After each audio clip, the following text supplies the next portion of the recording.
Hai sahabat, senang Anda sudah menonton video-video saya yang saya tayangkan lewat channel YouTube saya. Saya percaya Anda sudah like, Anda sudah subscribe, sehingga setiap kali saya menayangkan video-video saya yang baru, Anda pasti tidak akan pernah ketinggalan. Jika Anda merasa diberkati lewat video-video saya, maka dengan kerendahan hati, saya memohon berkenanlah Anda share juga kepada keluarga-keluarga yang lain agar mereka juga mendapat berkat yang sama. Sengaja video-video saya isi dengan pelajaran-pelajaran Alkitab yang akan menjadi berkat bagi setiap keluarga yang mengikutinya. Mereka akan berhasil mengajar mendidik anak-anaknya menuju kepada kesuksesan, kebahagiaan, dan keselamatan yang Tuhan sudah siapkan. Oleh karena itu, jangan pernah tinggalkan video-video saya. Ikuti terus lewat channel YouTube Roni Suwono. Shalom.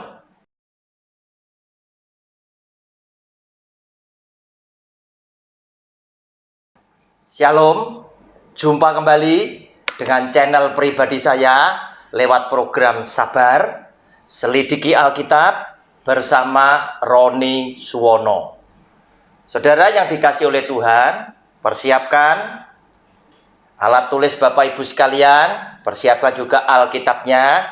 Kita memasuki video yang ketujuh dari seri pelajaran dengan judul Orang Kristen Harus Tahu. Kenapa? Karena lewat pengalaman pribadi saya, akibat saya banyak yang tidak tahu, banyak yang tidak mengerti tentang sebagian daripada istilah-istilah atau kata-kata populer yang ada di dalam Alkitab, mengakibatkan khotbah yang demikian memberkati sidang jemaat, saya banyak yang tidak mendapatkannya. Oleh karena itu, berdasarkan pengalaman saya ingin membuat video ini agar bermanfaat buat Bapak Ibu sekalian, sehingga pada saat Anda datang beribadah, mendengarkan firman Tuhan, semua yang dibicarakan banyak yang bisa difahami dan pulang dengan membawa berkat Tuhan yang luar biasa.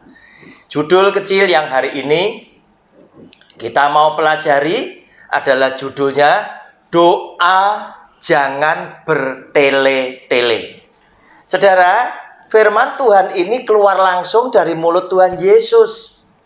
Padahal kita tahu nafas hidup orang Kristen adalah berdoa. Artinya hampir semua orang Kristen adalah orang yang suka berdoa kepada Tuhan.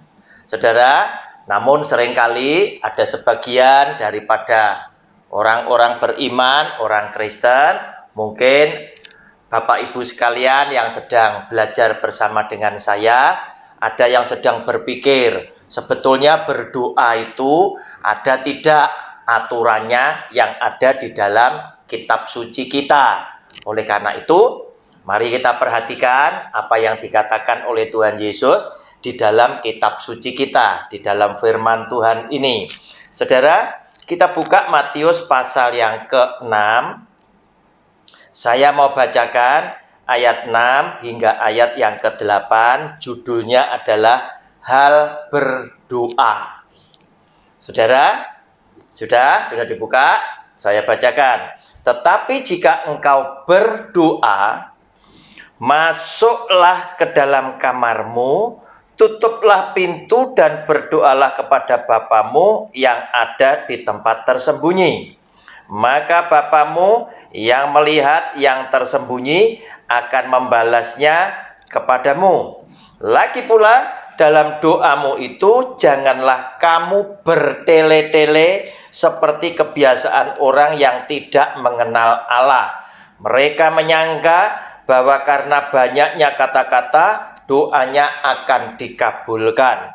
Jadi, janganlah kamu seperti mereka, karena Bapamu mengetahui apa yang kamu perlukan sebelum kamu minta kepadanya. Saudara, jelas apa yang dikatakan oleh Tuhan Yesus. Jangan kamu bertele-tele pada waktu engkau berdoa. Masuk ke kamar saja, tutup pintu kamarnya, saudara boleh mengambil sikap yang baik di hadapan Tuhan. Boleh saudara dengan berlutut, saudara berdoa. Silakan mau memejamkan mata atau matanya tidak usah dipejamkan. Itu tidak ada aturannya. Kenapa orang suka berdoa dengan memejamkan mata? Karena orang ini kepingin supaya dia tidak terganggu dengan pandangan matanya, ada yang lewat dan lain sebagainya. Dia tetap bisa dengan konsentrasi yang penuh, dia menghadap kepada Tuhan. Oleh karena itu, senang banyak orang berdoa datang kepada Tuhan dengan sikap dia berlutut, kemudian dengan mata yang terpejam, ya, yang dipejamkan.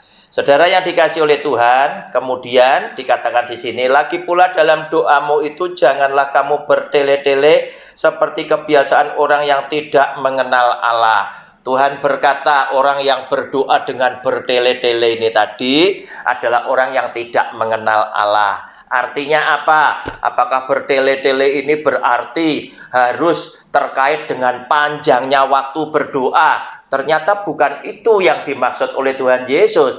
Orang yang berbicara bertele-tele adalah orang yang kalau ngomong itu banyak muter-muternya, sehingga sebagai pendengar terkadang itu jadi tidak mengerti sebetulnya apa yang engkau mau maksud. Tuhan kepingin ketika kita berdoa, bicaralah, berdoalah, to the point saja dengan Tuhan, sehingga tidak banyak memboroskan kata-kata yang tidak ada artinya, bukan terkait dengan panjangnya waktu.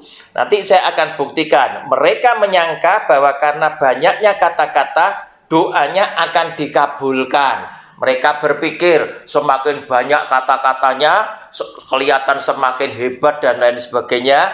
Mereka menyangka doa yang seperti ini akan dikabulkan oleh Tuhan. Padahal Tuhan berkata, tidak perlu.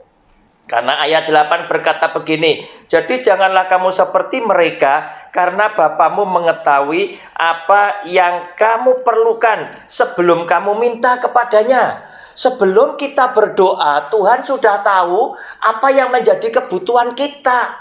Sehingga Anda doa dengan doa yang singkat pun Tuhan bisa mengerti. Dan Tuhan senang doa yang to the point. Tidak usah bertele-tele, tidak usah terlalu banyak kembangannya, tidak usah terlalu banyak muter-muter. Tetapi apa yang menjadi tujuan Anda dan saya segera utarakan kepada Tuhan dengan jelas.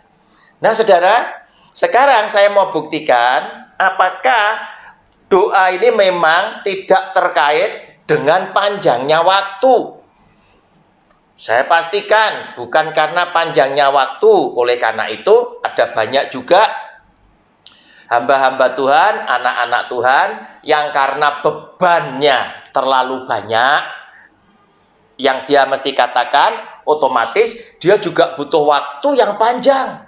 Bisa 1 jam, bisa 1 jam lebih, bisa 3 jam. Apalagi jika pendoa ini adalah orang-orang yang biasa dititipi oleh banyak sahabat, banyak teman. Apalagi jika beliaunya ini adalah seorang gembala sidang yang mengasihi domba-dombanya dan domba-dombanya juga mengasihi dia, maka dia tentunya akan punya sederet doa-doa yang dia harus naikkan. Otomatis dia tidak bisa dengan waktu yang singkat doanya selesai. Dia butuh waktu yang cukup panjang untuk menyampaikan doa-doanya kepada Tuhan Yesus. Dan ini bagi Tuhan Yesus tidak ada masalah. Bukan itu yang dimaksud dengan bertele-tele. Nah saudara, sekarang kita lihat di dalam Matius pasal 26. Kita lihat ya. Kita lihat apa yang dilakukan oleh Tuhan Yesus di dalam doa 36 sampai dengan 40. Judulnya di Taman Getsemani. Ketika Tuhan Yesus akan ditangkap, kemudian akan dibunuh di atas kayu salib, dia berdoa.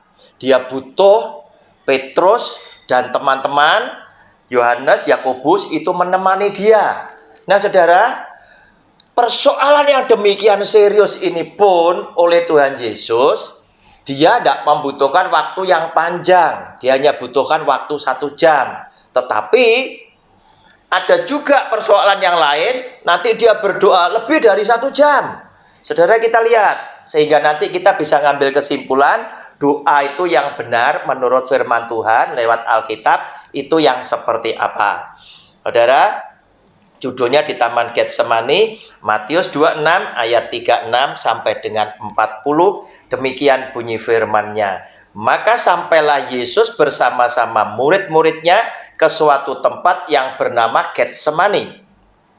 Lalu ia berkata kepada murid-muridnya, "Duduklah di sini sementara aku pergi ke sana untuk berdoa."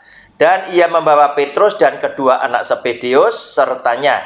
Maka mulailah ia merasa sedih dan gentar.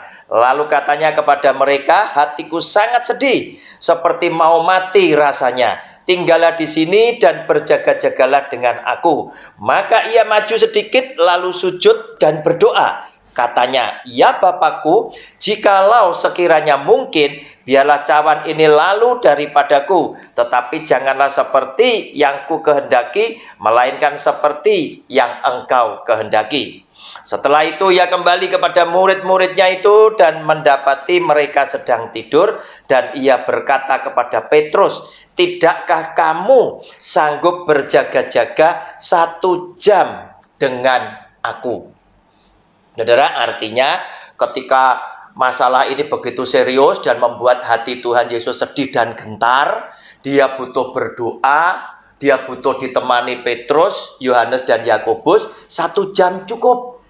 Namun oleh karena para murid sudah demikian lelah, mereka tidak bisa menemani Tuhan Yesus di dalam doanya kepada Bapaknya yang ada di sorga. Nah saudara, dari bacaan ini kita tahu bahwa Tuhan Yesus itu berdoa cuma butuh 1 jam ketika dia ada di Taman Getsemani. Namun saudara, dia pun pernah berdoa di dalam Matius pasal 14, ketika dia mau memanggil murid-muridnya, mau memilih murid-muridnya. Mungkin ini dipandang oleh Tuhan Yesus menjadi sesuatu yang sangat penting. Lebih penting mungkin dibandingkan pada saat dia harus naik ke atas kayu salib, walaupun dia dengan kesedihan dan gentar menghadapi kenyataan itu, tetapi dia sudah tahu pada saat aku datang, aku sudah tahu bahwa aku harus mati di atas kayu salib untuk menebus dosa dunia.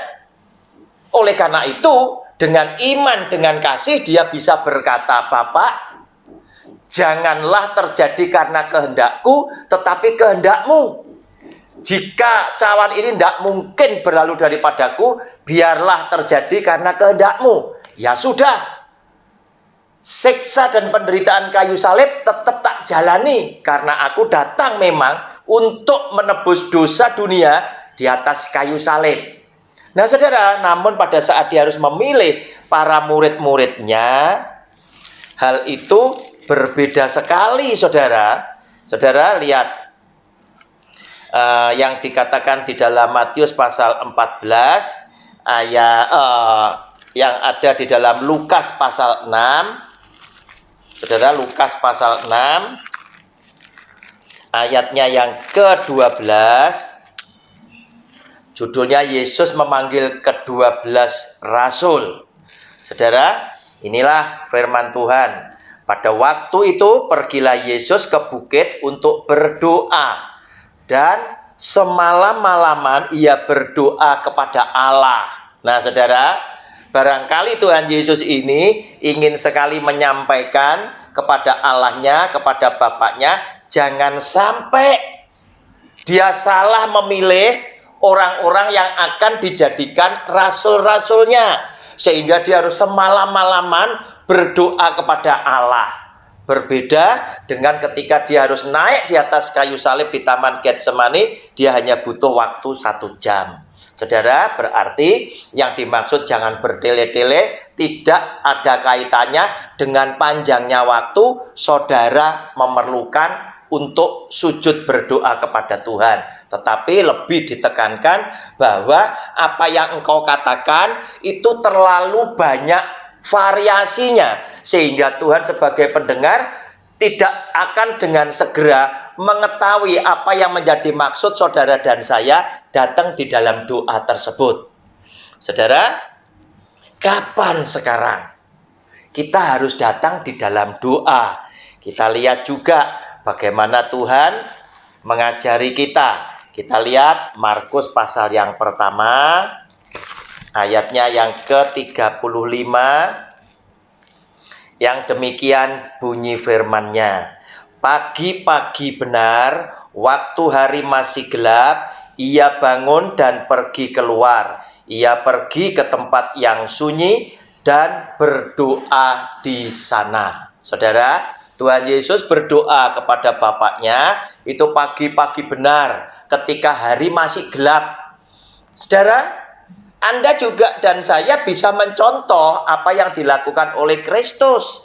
Tetapi bukan berarti saudara tidak boleh doa pada waktu siang. Bukan seperti itu. Tapi paling tidak punya alasan. Kenapa kok harus pagi? Karena apa? Pagi mungkin suasana masih sunyi.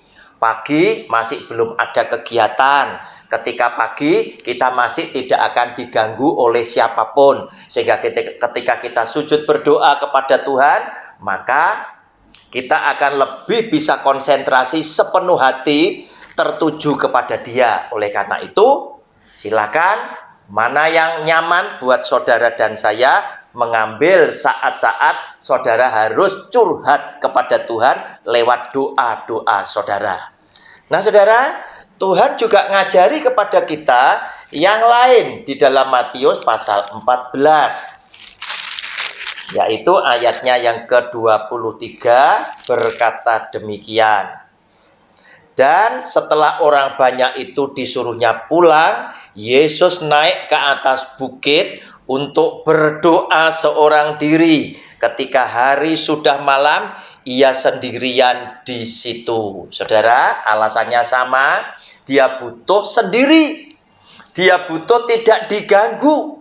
Dia butuh setelah menyelesaikan semuanya, tidak ada kegiatan yang lain, dia datang kepada Bapaknya untuk menyampaikan doa, untuk menyampaikan isi hatinya, sehingga dia bisa konsentrasi secara penuh apa yang perlu diutarakan kepada Bapaknya. Demikian pula saudara dan saya bisa melakukan hal-hal yang sama seperti yang Kristus sudah tunjukkan.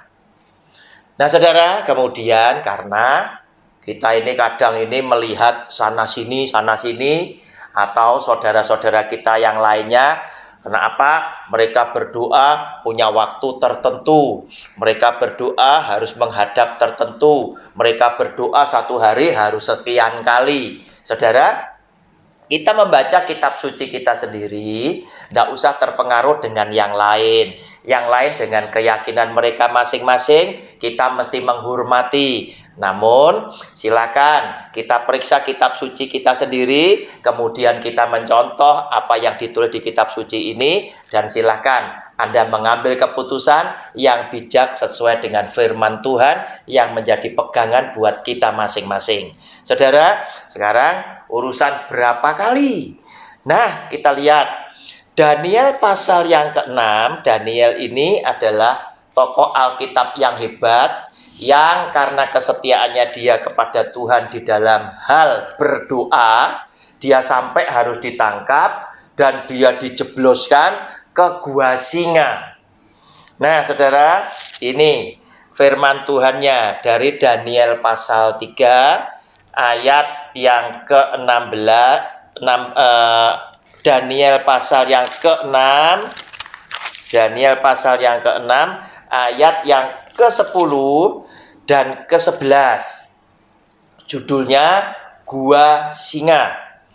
Saudara, ayat 10 dan 11 demikian bunyi firman-Nya. Sebab itu Raja Darius membuat surat perintah dengan larangan itu, demi didengar Daniel bahwa surat perintah itu telah dibuat. Pergilah ia ke rumahnya. Dalam kamar atasnya ada tingkap-tingkap yang terbuka ke arah Yerusalem. 3 kali sehari ia berlutut, berdoa, serta memuji Allahnya seperti yang biasa dilakukannya. Saudara, dia mendengar apa sih? Dia mendengar ada surat yang sudah ditandatangani dari hasil bujukan orang-orang yang iri hati karena Daniel memiliki jabatan yang tinggi. Mereka ingin singkirkan Daniel dengan cara mereka membujuk Raja Darius. Dan isinya adalah demikian. Mereka ngomong, Raja, silakan ditandatangani, disestempel pakai cincin bahwa dalam waktu tertentu 30 hari ini bahwa tidak boleh seorang pun sujud menyembah kepada Allahnya kecuali menyembah kepada Raja Darius.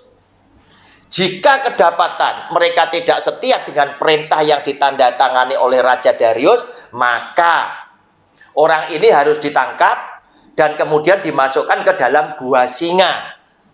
Nah, saudara, sebagai orang yang setia kepada Tuhan, Daniel tidak bisa lakukan hal seperti itu. Dia mengalami kesulitan sekali jika dia tidak datang berdoa kepada Allahnya. Yang dia lakukan setiap hari 3 kali. Dan di rumahnya Darius, di lantai atas, itu ada tingkap-tingkapnya yang bisa dibuka. Kalau dibuka, dia bisa sujud, menyembah Tuhan, menghadap kepada Yerusalem. Nah, saudara, disitulah kemudian Daniel pulang, Daniel berdoa, dan Daniel ditangkap oleh orang-orang yang menjebaknya. Nah, saudara, dari sini saya tidak akan cerita tentang itu, tetapi saya akan menceritakan bahwa Daniel berdoa 1 hari 3 kali. Dan dia pada waktu itu memang tertuju kepada Yerusalem. Nah, saudara, zaman dulu orang banyak berdoa tertuju kepada Yerusalem. Namun, saudara, firman Tuhan berkata, aku adalah batu penjuru yang dibuang oleh tukang batu. Sebetulnya orang Kristen berdoa harus tertuju kepada siapa? Kepada Yesus Kristus Tuhan. Karena dia adalah batu penjuru. Kita harus tertuju kepada dia. Lah, dia ada di mana? Dia ada di atas. Oleh karena itu, setiap orang Kristen soal berdoa, Anda menghadapnya kemana tidak masalah karena Tuhan ada di atas. Oleh karena itu, saudara, sekarang kita mendapatkan kesimpulan. Silakan Anda mau pagi sama malam silakan, Anda mau pagi, sore, malam silakan. Tetapi saya beritahukan kepada saudara, di dalam firman Tuhan kita, orang tidak pernah dibatasi harus berapa kali dia berdoa. Tidak. Anda sewaktu-waktu membutuhkan pertolongan Tuhan, silakan masuk ke dalam kamar, Anda bisa sujud berdoa kepada dia setiap hari. Boleh 1 kali, boleh 2 kali, boleh 3 kali, boleh berkali-kali. Yang penting Anda betul-betul konsentrasi kepada dia, agar supaya apa yang Anda sampaikan itu boleh benar-benar terjalin satu hubungan yang mesra, yang dekat antara saudara dengan Tuhan. Karena kedekatan saudara dengan Tuhan, saya yakin orang yang seperti ini tidak cukup berdoa cuma 1 kali. Karena apa?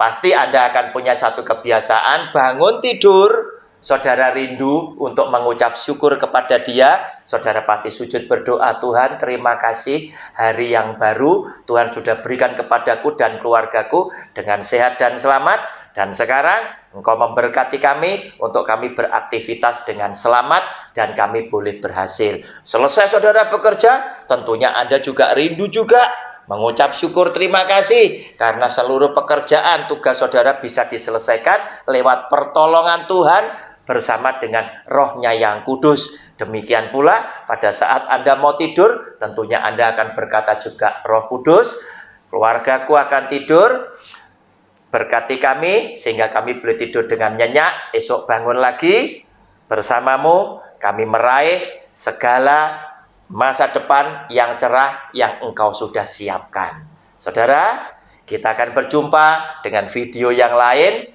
lewat judul besarnya, Orang Kristen Harus Tahu. Shalom, Tuhan Yesus memberkati. Amin.